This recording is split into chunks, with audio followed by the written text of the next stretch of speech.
स्वागत है आपका हिस्ट्री विद के में। आज हम लोग वैदिक धर्म के बारे में जानेंगे। इससे पहले की वीडियो में हमने वैदिक संस्कृति के बारे में, वेदों के बारे में जाना था। अब इस वीडियो में हम जानेंगे कि वैदिक धर्म क्या था, किस तरह से किन किन देवी देवताओं की पूजन करते थे। प्रायः इसमें देखा गया है कि ये लोग प्रकृति पूजक थे और वहाँ पर मंदिरों और मूर्तियों का अभाव सा नज़र आता है। तो इन्हीं सब उस समय की विशेषताओं के बारे में इस वीडियो में देखेंगे और ये भी जानेंगे कि उत्तर वैदिक काल में फिर क्या परिवर्तन आया है। तो अब हम ऋग्वैदिक धर्म की विशेषताओं के बारे में जानते हैं। क्या क्या विशेषताएं थी देखें। आर्य प्रकृति पूजक थे, तो ऋग्वेद में जो 33 देवताओं की जानकारी मिलती है, अपन आजकल कहते हैं कि 33 करोड़, वहाँ पे 33 देवताओं की जानकारी मिलती है। और उन्होंने इन 33 देवताओं को 3 श्रेणियों में बांटा था। ये कौन कौन सी थी? एक थे उनके स्वर्ग के देवता, जिन्हें आकाशीय देवता भी कहते थे। इसमें सूर्य, वरुण, द्योस, उषा, अदिति और सावित्री। इसके अलावा दूसरे जो श्रेणी के देवता थे वो वायुमंडल के देवता कहलाते थे और इन्हें अंतरिक्ष के देवता भी कहते थे। इसमें इंद्र, वायु, मरुत, रुद्र और वात आते थे। तीसरे पार्थिव देवता थे, जिन्हें पृथ्वी के देवता कहते थे, और इसमें पृथ्वी, सोम और अग्नि। तो इस तरह से आर्यों के देवता 3 श्रेणियों में बटे हुए थे। दूसरी अगर आप इनकी विशेषता देखें तो आर्य, जैसा मैंने पहले भी बताया, प्रकृति के उपासक थे। प्रकृति में जो भी शक्ति उन्हें नज़र आती थी उसकी पूजन करते थे। और उन्होंने जो देवताओं की कल्पना की थी वो मनुष्य के रूप में की थी। इसीलिए वहाँ पर आप देखेंगे वैदिक काल में मंदिरों का अभाव सा नज़र आता है, कहीं मंदिर के कोई प्रमाण नहीं मिले हैं। इसके अलावा मूर्ति पूजा भी प्रचलन में नहीं थी। यज्ञों के द्वारा देवताओं को प्रसन्न किया जाता था। यज्ञों में घी, अन्न, मांस आदि की आहुतियाँ दी जाती थी। पशु बलि भी प्रचलन में थी। ऐसा माना जाता है कि वो मानते थे कि अग्नि में आहुति देने से वह देवताओं को पहुंचती है, यानी देवताओं को मिल जाती है। आर्यों का मानना था कि देवताओं को यदि प्रसन्न कर लें तो वे सारी मनोवांछित इच्छाएं पूर्ण कर देते हैं और मनचाहा फल प्रदान करते हैं।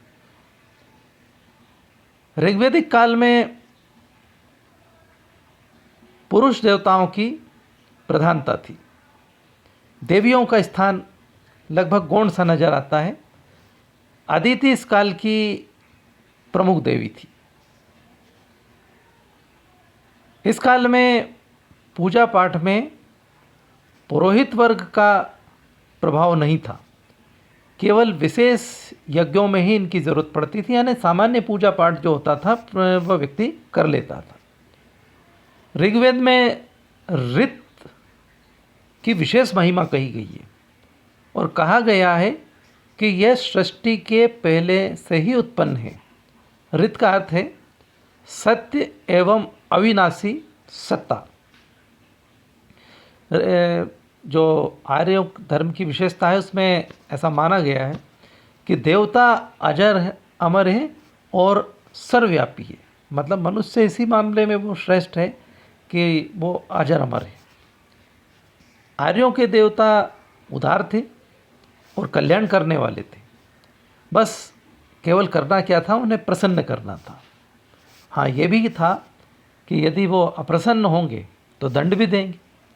इंद्र को यहाँ प्रमुख देवता माना गया और उसे पुरंदर की, यानी कि किलों को जीतने वाले की संज्ञा दी गई।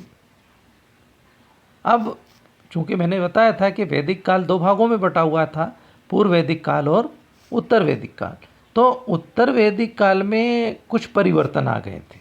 जैसे इस काल में यज्ञों का महत्व पहले से अधिक बढ़ गया था। अनेक प्रकार के यज्ञ जैसे अश्वमेघ, राजसूय, वाजपेयी आदि किस्म के यज्ञ होने लगे थे और ये यज्ञ जो थे वो बहुत ज़्यादा खर्चीले थे। इस कारण से सामान्य जनता से, सामान्य जन से की पहुंच से दूर हो गए थे। यज्ञ काफ़ी खर्चीले थे। विष्णु, प्रजापति, शिव आदि की पूजा का प्रचलन बढ़ गया था। पहले जो देव थे उनकी तुलना में अब ये देवताओं का प्रचलन बढ़ गया था। इस काल में थोड़ा दार्शनिक चिंतन आरंभ हो गया था। आडंबरों में भी वृद्धि हुई थी। पहले की तुलना में यज्ञ बढ़े, पशु बलि प्रचलन में आई तो आडंबर पहले से बढ़ गए थे और मोक्ष प्राप्ति की अवधारणा भी आई और इसमें कर्मों में बहुत ज़्यादा विश्वास किया जाने लगा। ऐसा माना जाने लगा कि व्यक्ति जैसे कर्म करेगा उसके अनुसार उसको फल प्राप्त होगा। इस काल में तप पर विशेष जोर दिया जाने लगा। जप और तप पर विशेष जोर दिया जाने लगा। आशा है इस वीडियो से आपको वैदिक धर्म की सारी विशेषताएं समझ में आ गई होगी। यदि वीडियो अच्छा लगे तो इसे लाइक करें और शेयर करें। Thank you very much.